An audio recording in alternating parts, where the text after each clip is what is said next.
Hello everyone, welcome है आप लोगों का मेरे आज के न्यू वीडियो में। राम राम सभी को। कैसे हैं आप सब लोग? उम्मीद करती हूँ सब लोग स्वस्थ होंगे, मस्त होंगे और अपने अपने कामों में व्यस्त होंगे। मैं भावना सिंह लेके आ रही हूँ एक और आपके लिए प्यारी सी स्टोरी। आई होप आप लोगों को आज की ये स्टोरी भी बहुत पसंद आए। तो एक समय की बात थी, एक गाँव में एक बहुत ही तंदुरुस्त और हष्ट पुष्ट किसान रहता था। वो बहुत ही ज़्यादा होशियार था और बहुत ज़्यादा तंदुरुस्त भी था, जवान था। तो वो एक सपना देखता था। वो बोलता था, सभी लोगों को बोलता था, गांव में सभी लोगों को बोलता था कि मैं एक दिन इतना अच्छा किसान बनूंगा और इस धरती पे इतनी अच्छी फसल होगी जैसे कि मानो कि कोई सोना लहरा रहा है। उसके सपने बहुत बड़े बड़े थे और मैं गांव का सबसे बड़ा, सबसे अमीर किसान बनूंगा। लोग दूर दूर से मेरी सलाह लेने के लिए आएंगे। उसके सपने बहुत बड़े थे, बस एक परेशानी थी कि वो आलसी था। जब सभी लोग सुबह उठ के अपने खेतों की तरफ बढ़ रहे होते थे, तब वो आराम से चैन से सो रहा होता था। जब सभी किसान अपने खेतों में काम कर रहे होते थे, तब वो आराम से पेड़ की छांव में बैठ के बातें कर रहा होता था। उसकी बस सपने तो उसके बहुत बड़े बड़े थे, पर उसके अंदर आलस था।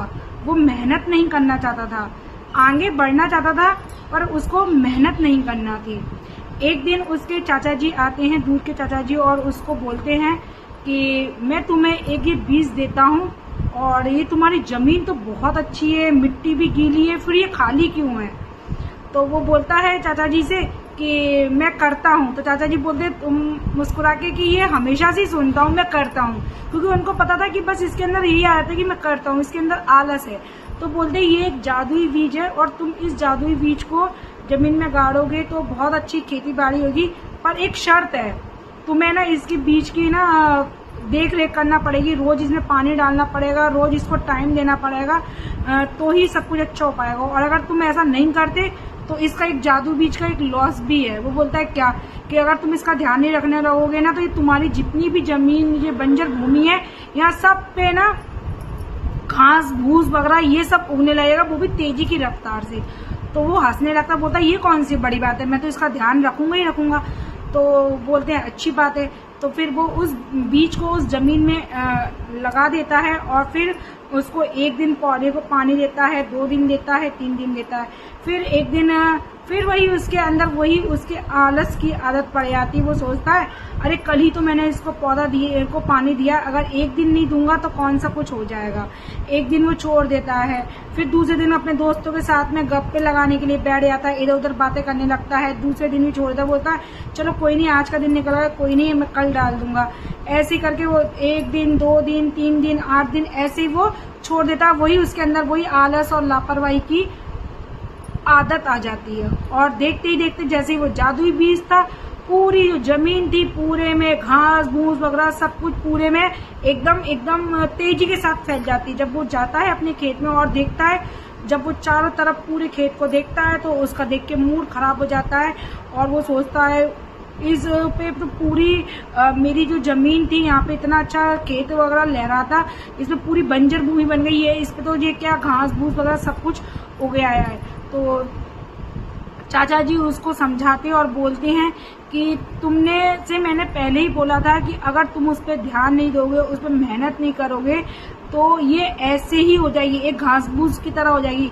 यही तुम्हारे जीवन में हो रहा है। जो तुम अपने अंदर अपना आलस को इतना बढ़ा रहे हो, अपने आलस पे कंट्रोल नहीं कर पा रहे, एक दिन तुम्हारा भी यही हाल होगा। तो उसको उस गलती का रियलाइज होता है। तो दोस्तों, इस कहानी से हमें क्या सीख मिलती है? आदतें हमारे अंदर जब बुरी होती हैं, आलस से बढ़ता है, तो कहीं ना कहीं अच्छी आदतें खत्म हो जाती हैं। अगर हमें अपने अंदर का आलस को भगाया नहीं, अंदर के आलस से हमें लड़ना नहीं है, अंदर के आलस से हमें लड़ना नहीं है, बस बुरी आदतों को छोड़ना है और अच्छाई की तरफ बढ़ना है। हम कुछ अच्छा करेंगे, हमारी छोटी छोटी रोज की आदतें हमारी रोज की जीवन दिनचर्या को और भी खूबसूरत और भी अच्छा बनाते हैं। आपकी छोटी छोटी अच्छी आदतें हैं, आपकी छोटी छोटी जो भी आप प्रयास करते हो लाइफ में आगे बढ़ने के लिए, क्या पता आपकी कौन सी अच्छा प्रयास, कौन सी अच्छी आदतें आपका जीवन बदल दे, है ना। तो जीवन में हमें आलस से लड़ना नहीं है, क्योंकि आलस के लिए आपको रोज पानी नहीं देना, आलस को कुछ करना नहीं है, आलस खुद पे खुद बढ़ जाता है। हमें अपने आलस को छोड़ के, बहुत से लोगों की आदत होती है ये काम आज नहीं कल कर लेंगे, परसों कर लेंगे। आलस नहीं करना। आलस करने से हमारा खुद का नुकसान है। हम अपने सपनों को कोई और नहीं तोड़ा, उस किसान को एहसास हुआ कि मेरा सपना किसी ने नहीं तोड़ा, मेरा सपना किसी ने नहीं मारा, मेरी बुरी आदतों की वजह से मेरा सपना नहीं पूरा हुआ। जो मेरे अंदर आलस था, अंदर से उसको गिल्टी फील हुआ। उसने सोचा कि मेरा सबसे बड़ा दुश्मन मेरा खुद का आलस है।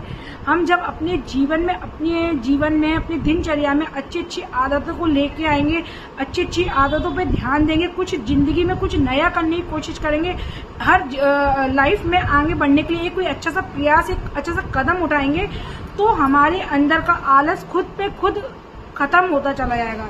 हमें आलस से लड़ना नहीं है, हमें आलस से कुछ भी नहीं करना, बस हमें अपने दिनचर्या को बदलना है और अपनी अच्छी हैबिटों को लाना है। और आलस्य को दूर भगाने का सबसे एक आसान तरीका यही है कि आप अपने दिनचर्या में कुछ ना कुछ अच्छा नया काम करो, कुछ नया बेहतरीन करने की सोचो, है ना। अच्छी आदतें और अच्छी संगत जीवन को बदल देती हैं। आपके अंदर अच्छे विचार आएंगे, अच्छी संगत होगी, अच्छा प्रभाव होगा, तो आपकी लाइफ पता नहीं कहाँ से कहाँ बदल जाए। एक अच्छी आदत आपकी क्या पता आपकी किस्मत बदल दे।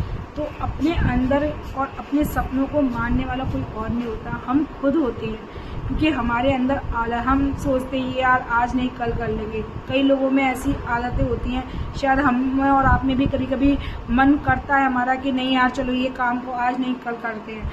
पर हर दिन एक कुछ नया करने की कोशिश और कुछ एक नया करने की उमंग जिस इंसान के तरफ होती है ना, भले ही उसे टाइम जरूर लगता है, उसे अपने लक्ष्य तक पहुंचने में टाइम जरूर लगता है, पर वो पहुंचता है। उसकी पता नहीं कौन सी आदत और कौन सी उसकी कोशिश कब उसकी जिंदगी बदल देना कह नहीं सकते।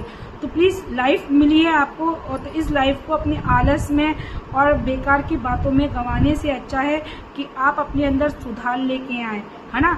आपका कोई दूसरा हम अपने आप के खुद शत्रु होते हैं। अपने अंदर की कमी हम खुद ढूंढ सकते हैं, कोई दूसरा क्या बताएगा हमें। तो बस इस कहानी से बस यही शिक्षा मिलती है कि अगर हमें लाइफ में कुछ करना है तो अपने लक्ष्य की तरफ बढ़ो। हमें अपने दिनचर्या में अपने आदतों में मेहनत करना, उसमें पानी डालना, उसकी देखरेख करना है। हमें आलस से लड़ना नहीं है, हमें अपनी अच्छाई से, अपनी अच्छी आदतों से उस आलस को खुद ही दूर भगाना है। तो बस सबसे बड़ा सोल्यूशन यही है कि यदि आप लाइफ में कुछ करना चाहते हो, कुछ अचीव करना चाहते हो, अपने सपनों को साकार करना चाहते हो, तो आपको अपने अंदर का आलस, अपने अंदर की जो लापरवाहियां होती हैं उनको दूर करके अच्छाई की तरफ बढ़ना है। आपका एक कदम क्या पता आपकी दुनिया कब बदल दे, है ना। कभी भी आपने सुना होगा ना, कोशिश करने वालों की हार नहीं होती, है ना।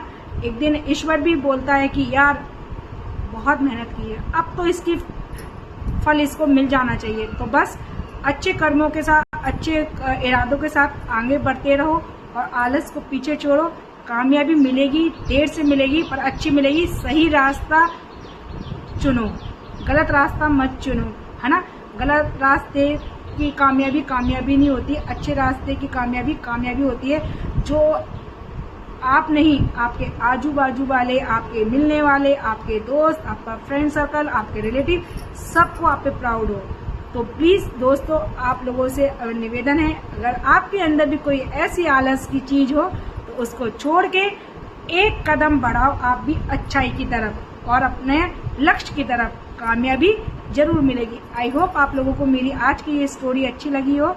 तो प्लीज प्यारा कमेंट कर देना। आपका कमेंट मेरे लिए बहुत इंपॉर्टेंट है, क्योंकि आप लोगों के कमेंट पढ़ के ना मुझे बहुत खुशी होती है और मैं बहुत ज्यादा मोटिवेट होती हूँ कि आप लोगों को मेरा स्टोरी पसंद आया। मैं भावना सिंह अब आपसे इजाजत लेती हूँ, मिलती हूँ अपनी नेक्स्ट स्टोरी के साथ। तब तक के लिए सभी को बाय बाय। जय श्री राम, जय श्री राम।